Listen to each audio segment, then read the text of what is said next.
On January 13th, 2016, the North Carolina State Board of Elections have made a decision that sent shockwaves through the state's HBCU community in a 3-2 vote along party lines.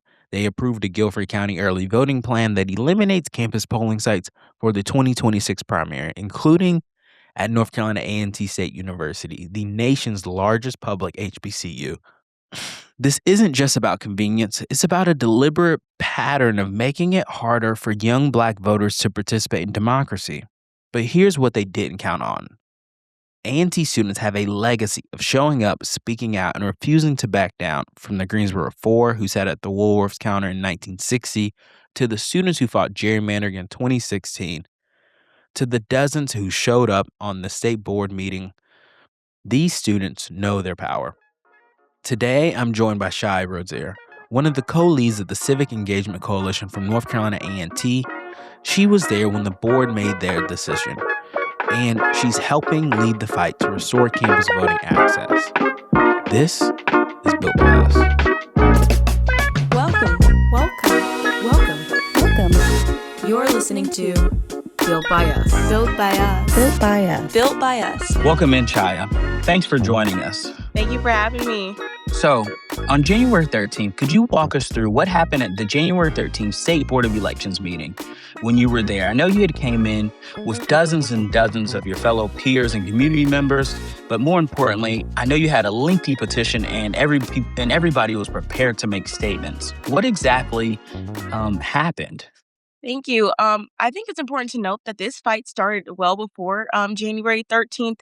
Actually, back in November, dozens of students went to the Guilford County Board of Elections in order to fight for our polling site there.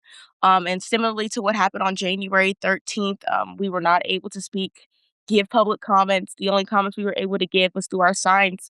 And I think that fight motivated people to come on January 13th for that final push for our polling site up to the State Board of Elections. And, just preparing going into that, a lot of people were very angry from November when they looked at us, didn't allow us to do public comment even when it was suggested. And that led people to be very heated and ready to go into this State Board of Elections meeting.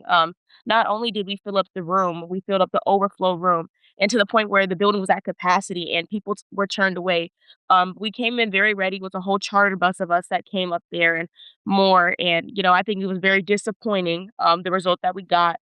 But moreover, just the precedent that it set. I think it's important to note that the board chair started off the meeting with saying that this meeting that they were having was particularly important because the way that the North Carolina courts have been going is that the decisions that they were making on the polling sites that day would be precedent in the future. Yeah, that is really disappointing. And what was really disappointing for me, Shy, because I was watching the meeting at home from online, is the fact that no one was able to make a public comment, not even a portion of the students who had showed up.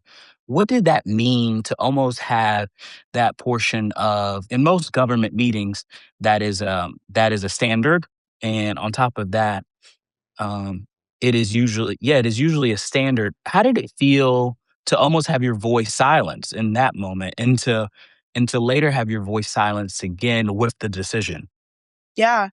I think it just gave a feeling of just undemocraticness that, they didn't care. I think it was very evident from the way that the meeting went that the decision was made long ago. There was nothing we could do or say to change their mind. And I think that was something a lot of us had came to terms with that we weren't going to get our polling site. But I think throughout the process of the meeting and hearing them laugh about matters and then just stupid comments when, they were talking about the importance of Sunday voting. And then, one of the board members was saying you can do unimportant things like going and shopping. And, for the board chair to interrupt and say, well, shopping is important. I think there was a lot of things that were being said, but none of them that were important to the fact of accessible voting. But I think, from us not being able to speak, from the decisions that were being made, from the lack of consideration for even the county board members who were speaking, it really just showed that, hearing our voices and doing a fair and accessible election process is not the priority. They weren't voting no to early voting sites. They would decisively do a minority or majority plan so that it was always a yes for them and a no for the other people. But even when we looked at Sunday voting, in a specific county in which that Sunday voter had been passed by the majority, including a Republican chair who voted against her party for Sunday voting, they voted against that, but they didn't say a majority or minority plan in that case, how they did the others. They said Plan A and Plan B. So it was very meticulous in their language to make it seem on the record that they were voting yes for voting or that they were not voting against the majority plan to cover their hypocrisy within their decision making. And then at the time when we asked them about our polling site and we were finally able to engage in some type of dialogue, they muted the mic. They wanted to make sure that it was only within the room that the people were able to see what was happening. Yeah. They muted the mic, cut the feed so that nobody else was able to hear them threaten to call the police on us. So at that point, we're extremely grateful to the people who were in the room in the media coverage so that we were able to get a video of them threatening to call the police because had it been up to them, they would have made sure that their tails were. I was reading earlier too, Shy, in a letter sent by Common Cause that the Dudley Building site is the most used early voting site by voters, especially between the ages of 18 to 25 in Guilford County. What does it mean to have a voting site on your campus, specifically an HBCU, one of the largest HBCU nations, to have it, but then to also have it ripped away? What does it mean when students can have access, easy access to a voting site? Yeah. I think it's important to note, as we're talking about students voting, that at North Carolina A&T and many universities across the nation, freshmen aren't allowed to have cars. North Carolina A&T last year brought in the largest incoming class of HBCU students across the nation. Each and every one of those students are unable to have vehicles. So a polling site like Dudley that's on campus that people can walk to from their dorm is not only convenient, but it's required in order to allow young people to participate within the democratic process. When we talk about our polling sites, some people will say that, we don't have the numbers that some other polling sites do. But what they don't take into account is the 3,000 people that do go and vote there are 3,000 votes that not only will more than likely not be cast otherwise. It's not like they're going to go and float to another polling site. They're not going to happen. So even if they don't have the highest Mm. turnout numbers across the county, those are the ones that will happen at those polling sites and are essential to allow those 3,000 voters to happen. And if we really do want to be able to create an atmosphere in which youth is a part of our democratic process, we have to do what we have to do in order to make that accessible, in order to make that happen. And I think, one thing that we told them is that we would work our own polling sites at no cost to them. It's not about the money, it's not about the resources, and it's not about the number of polling sites that they wanted to have. It was just the fact that they didn't want us to be a part of the number of votes that are gonna happen. Wow, I did not know that, Shy, about the incoming freshman class, and I've never drawn that connection between not being able to drive, but then also not being able to vote. And I think that is not just applicable to, it is extremely applicable to all freshman students across any college campus, but it's also um, applicable to a lot of the voting population who may not have a car and may not have transportation, who also should have an access to convenient and very within reachable distance polling sites, Yeah. which is something I feel like we are constantly battling in this current state of democracy. When you and the other students showed up at that state board of elections meeting, you weren't just advocating; you guys were carrying forward a legacy from the Greensboro Four to the 2016 Real Aggies Vote, who fought for gerrymandering.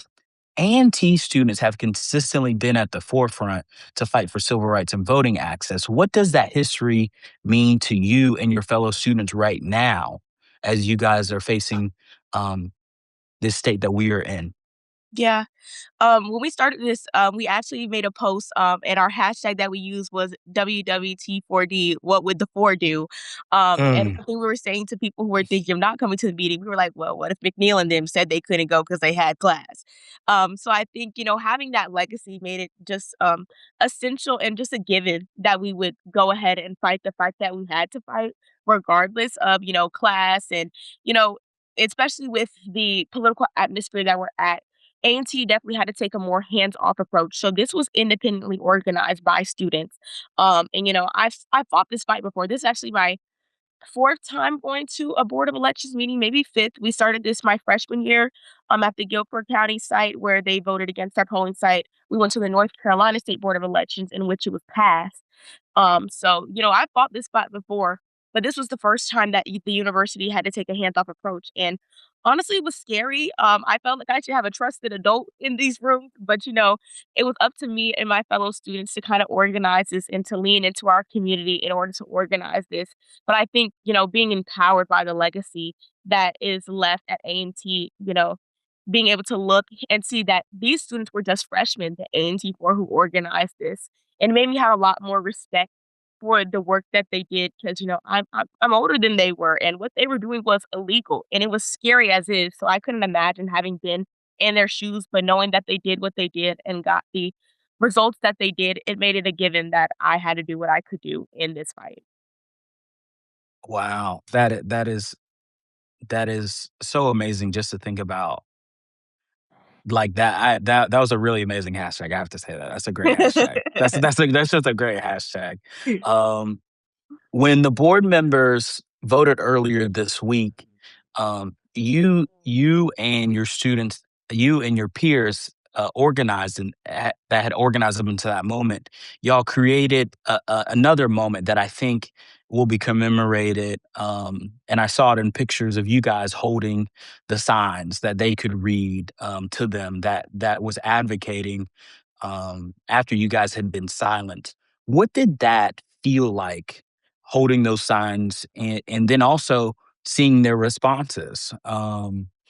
So once they voted against our polling site, and there was no public comment or any point of concern, I actually just told everybody to line up in the front of the room because, I think a lot of them had their head down, weren't looking at us in the eye when they voted against our polling site. So I said, just line up so they can see it. And, I think, a dialogue happened that wasn't allowed.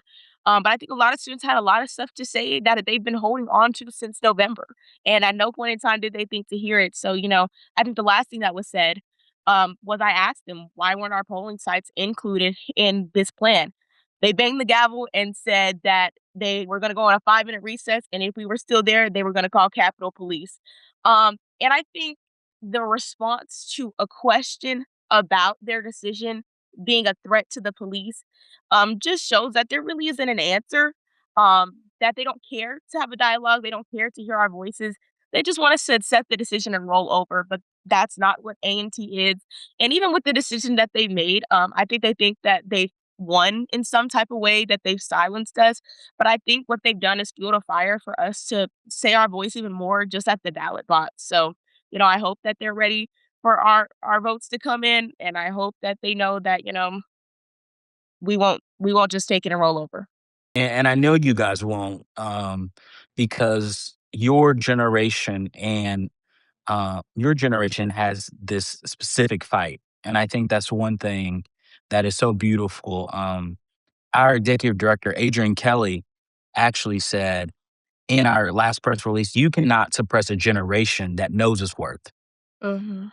and that you guys that these on your own, you organized, you mobilized, you showed up, no matter what obstacles have been put in your way. What do you want people to know about the students at North Carolina A&T, the students at UNCG, and your generation of voters who really want their voice to be heard in this process? I think one thing that's to know about our generation is that because we had access to social media early, we had access to a lot of truths earlier. We grew up at a time where we were growing up, with the Black Lives Matter movement, being able to watch online and see the death of George Floyd and hear about the death of Trayvon Martin. We were exposed to the notion of justice a lot earlier and were able to engage in a dialogue that many people weren't able to have except in, physical spaces. We have an online space in which we talk about the things that matter to us and learn about things. And because of that, we're even more amped up to be able to go out and organize and say what we have to say. We're used to being heard. We're able to just post on social media and be heard. So, we find the avenues to do what we have to do, to say what we have to say.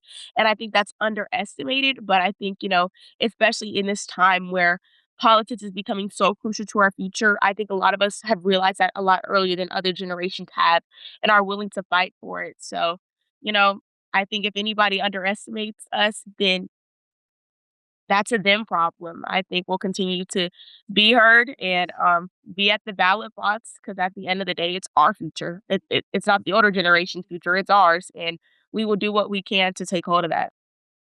You were right, Shia. I am far from underestimating your generation. If anything, I think my generation needs to take some notes. They Um, But thank you for being here and the work that you were doing. In this last couple minutes of this podcast, for people listening, how can they help and support a North Carolina A&T student, a UNCG student? What are some small things that we could be doing to help you out in this process, to continue advocating, to continue supporting the work that not just you're doing, but your whole generation needs in making sure that you guys' voice is heard, especially in this next couple cycles of the upcoming elections. I think there's some different steps to it. I think immediately, in the next couple of days, we'll be coming out with the fundraising request in order for us to get shuttling to the polls. If you're able to donate, then we would greatly appreciate that to make sure that we have consistent, reliable transportation to the polls. Moreover, from hearing the conversations at the board meetings, they need more poll workers, especially on Sunday. Sunday voting is crucial to the young community, to the marginalized communities. If you're able to go out and work the polls, and then hopefully when we have our polling site back for the general elections, if you are within the Greensboro or surrounding communities, come to our polling site and vote. Since they're consistently trying to take it because the numbers, when we had the polling site, come and vote there so that the numbers are irrefutable. And moreover, just promote where you can. Come to the board meetings. It takes a village in order to get to democracy, and any time that you have to pour into it, we would greatly appreciate it. And that request, I definitely think is more than possible for anybody listening that is active in any of our programs. Please, in any possible way, again, make a donation. Whenever you get the link ready, Shy, we'll place it in this piece of media and make sure we can share it out. And any of our vote protectors or anybody that has the free time to become a poll worker in the Guilford County area, even if you don't reside there, please sign up for these upcoming elections, as this year it will be very crucial. What is happening at North Carolina A&T is happening at campuses across North Carolina and across the country. But the spirit of resistance that you and your fellow students are showing and reminds us is why we continue the fight. So thank you for joining, Shia. Thank you.